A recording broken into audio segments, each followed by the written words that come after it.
Hey guys, welcome back. If you're new here, I'm Evan with Underhill Bonsai, and we are located in Folsom, Louisiana. Today we're going to be working on part 3 of Flat Top Bald Cypress design. Before we get started, share, comment, like, and subscribe to stay up to date with all of our juicy bonsai content. Let's get into it. Alright guys, this is the tree I'll be working on. This is a double trunk bald cypress. And so the previous 2 trees that I worked on were very singular trunk designs, and I really wanted to go through and do a double trunk demonstration just to see how we can make a flat top out of this type of composition. And like I was mentioning before, it's just going to take a little bit more imagination, some more wiring, and more carving techniques to really make this design work. Okay, before I remove any branches, I want to make sure I go through and clean off the base so I can see where the best possible front is.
So obviously it's going to be somewhere around here because on the back side of this tree there is little to nothing going on right here, especially where it kind of pigeon breasts out. If I turn it all the way back around where the base is the most widest, you can see there is really nice muscling going on in the trunk right here and a lot of good movement. Okay, before I cut any branches off, I want to make sure that I adjust the height of this tree so I can get my proportions correct. So based off of the front that I have here, front could be anywhere from here to here, and so with the base thickness here, this tree is only going to be about somewhere up in this height that I'm imagining. So I need to go ahead and adjust the height on this main trunk and then see how it looks comparable to the smaller trunk here.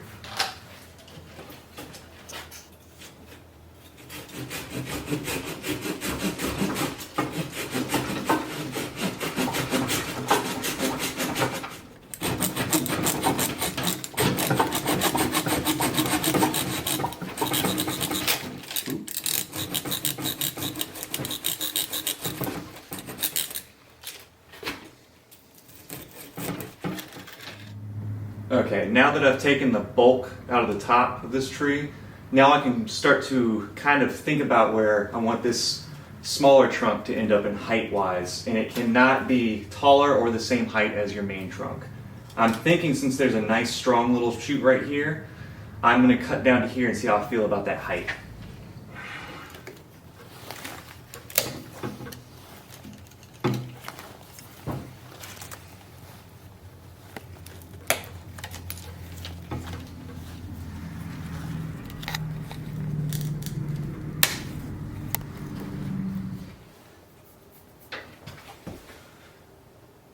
Okay, I think I'm happy with the height of the tree right now.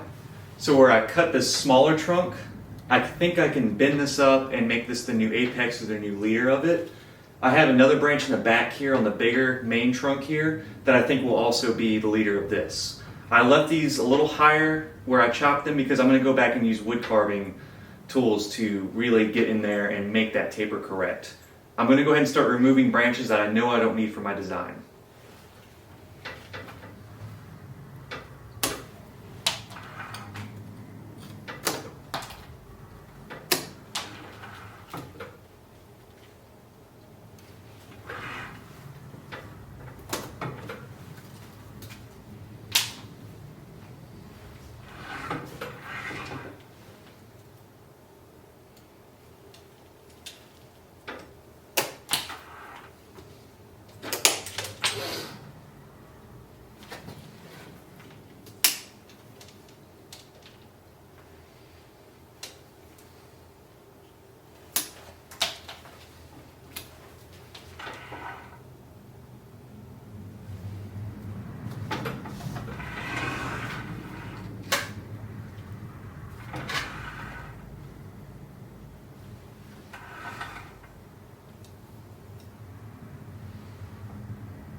trying to decide if I want to keep this larger branch up here, but I feel like because of how thick it is compared to the branches below it, I have to remove it.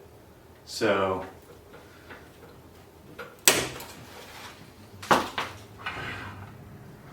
okay, I feel better about that decision now, considering I just did it. And there's no going back from that.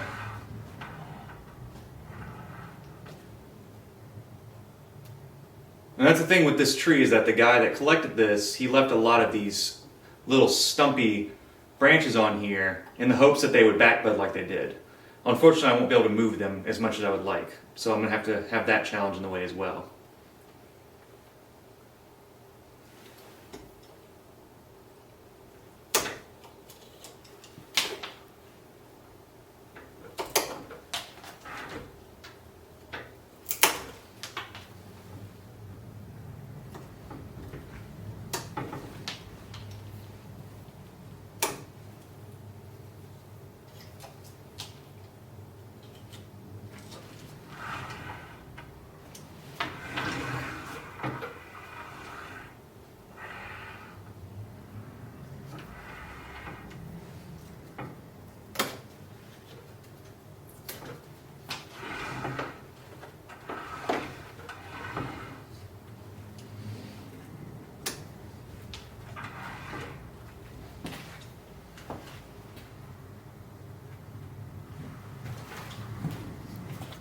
Okay, now that I've taken off all the branches that I know I'm not going to use, I need to carve in the taper to create a new trunk line into the new leaders. Now that I've got my guidelines drawn on, I'm going to get to carving.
with the wood carving completed, now I'm going to go in and put bonsai wire on all the branches and shoots that I have here.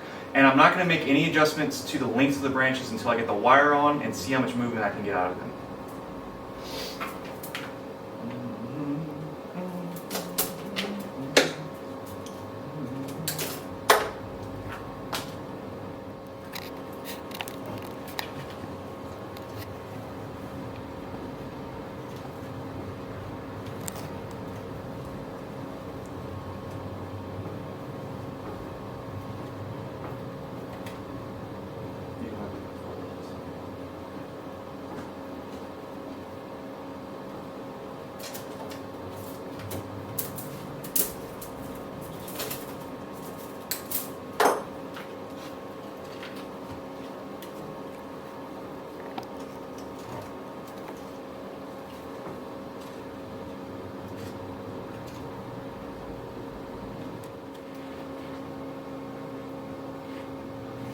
So after putting wire on every single branch so I can get movement out of it, I'm going to go ahead and decide on the placement of the branches, and then I'll cut the length off the branches. Obviously there's a lot more length up top here that needs to be removed, so I didn't wire as much of the top branches as I would at the lower branches. So let's play around with the design a little bit and move these branches around, and then I'll go in and choose the lengths.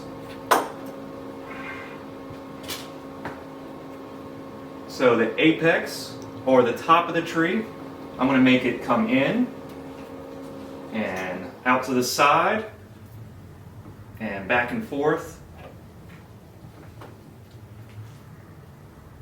and give my flat top some dimensionality. This will be that second branch that's coming out this way. You can get a little bit of movement out of it there with just enough wire.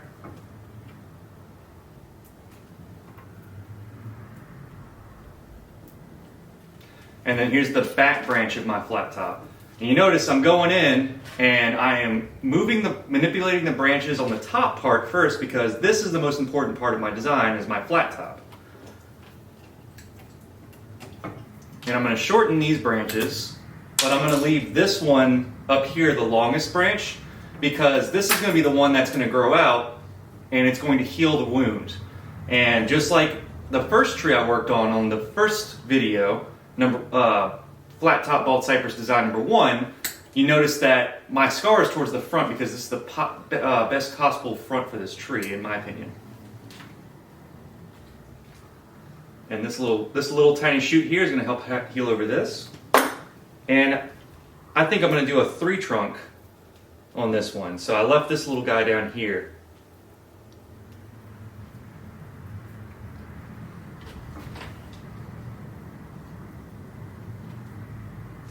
On these lower branches, I always come up and then back out again, because they're trying to compete to be part of the flat top of the tree again. And this branch here, I'm going to leave it just as an anchor for this section here. I thought I was going to use it in the design, but now that I'm going through and looking at it, it's not that great of a branch anymore.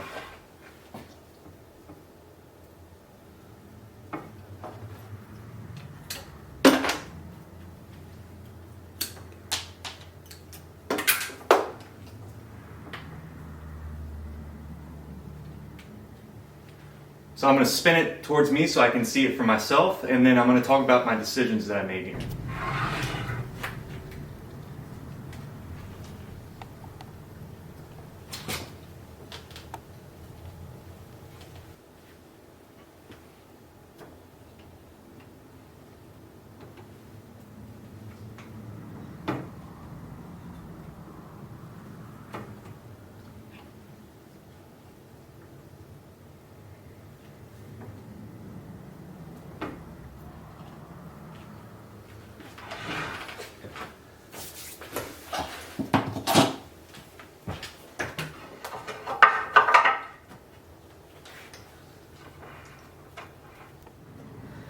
Okay, so I'm very happy with the way this tree turned out. There's a lot of really good dimensionality in this design, and I made sure to reposition the branching on the top here so I don't have any bar branching or flat planes that go from one side to the next. And also, I know it doesn't look very exciting now, but this one trunk by itself. Once we start getting a little foliage head here, we can bring it around the front side of the tree here to kind of fill in this empty zone here. And then I've got a nice back branch to this smaller little trunk that I can really give it some more interest and more depth.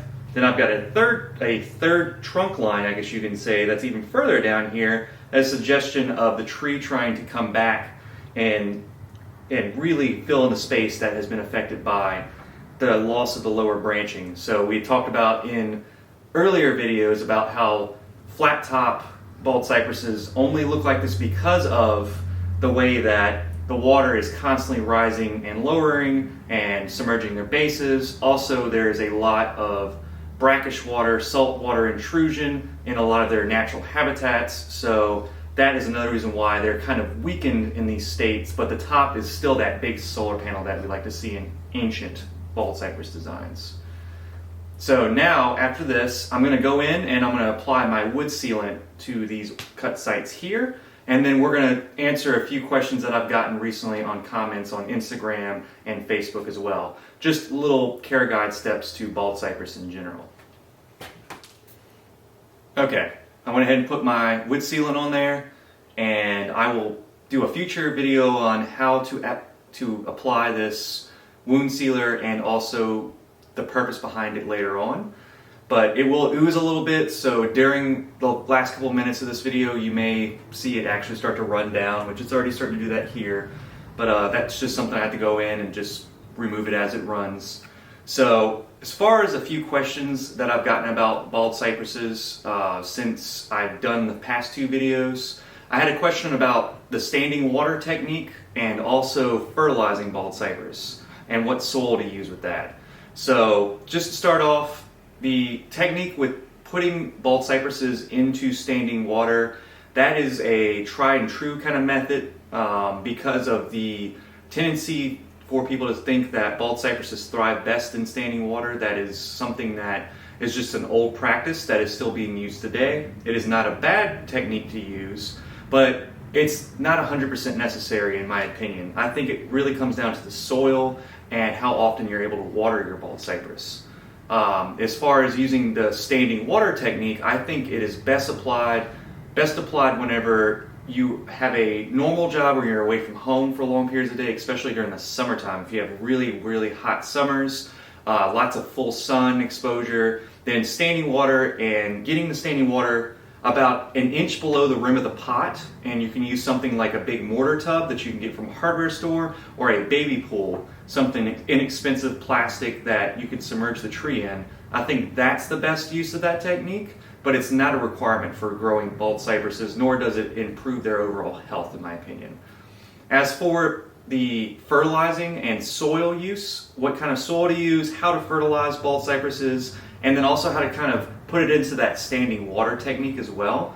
So soil-wise, I am using what is considered a more classical type soil mixture here. So we're using pumice, lava, pine bark, and then a clay-like substance that is not similar in a way to akadama that it breaks down, but more so that it has a longer lasting and tendency less likely to break down. So it's a more permanent soil mix.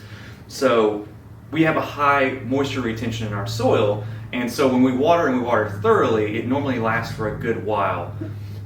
For fertilizer, since we have so much moisture content in our soil, I recommend using an organic fertilizer. So something like a basic fertilizer cake mix, so something with cottonseed meal, bone meal, blood meal, add in some flour to stiffen it up so that it doesn't just melt straight into the soil. And then I like to add some treats in there for my trees. So little treats like some products that contain fish emulsion, micronutrients, and other things that really start to make this little microenvironment inside your soil, make a living soil out of your soil composition here. And so the soil that we sell it online and we sell it in-house here, is perfect for bald cypresses, especially in the southeast range. If you're doing the standing water technique and you want to fertilize your tree, the only recommendation that I have is that you stay away from synthetics. Synthetic fertilizers like a slow release Osmocote or any other beat it synthetic fertilizer. Usually when you water those from the top, it's a blast of fertilizer down to the system, and then it usually washes out the bottom. In standing water, it gathers up and it stays in that water, and that can result in root burn, over fertilizing, where you will get big, giant, coarse branching on the top of the tree. I think a couple of things could go wrong, especially if you're in a refinement stage or you're trying to control the growth. So I really enjoy answering questions about bald cypresses. They are one of my specialties and one of my passions in my bonsai practice. So if anyone has any more further questions on bald cypress design or anything about bonsai in the Southeast range in general, please do not hesitate to go down in the comments and leave me some comments below this video or videos that come up in the future. Also give me some recommendations. What else would you like to see me do with these trees as far as design, techniques, anything like that? Just please let me know and I will make it happen for you guys. Also, before I go, don't forget to share, comment, like, and subscribe to our channel, turn on notifications, and look for more good bald cypress design videos and miscellaneous other species from our Southeast range videos to come in the future.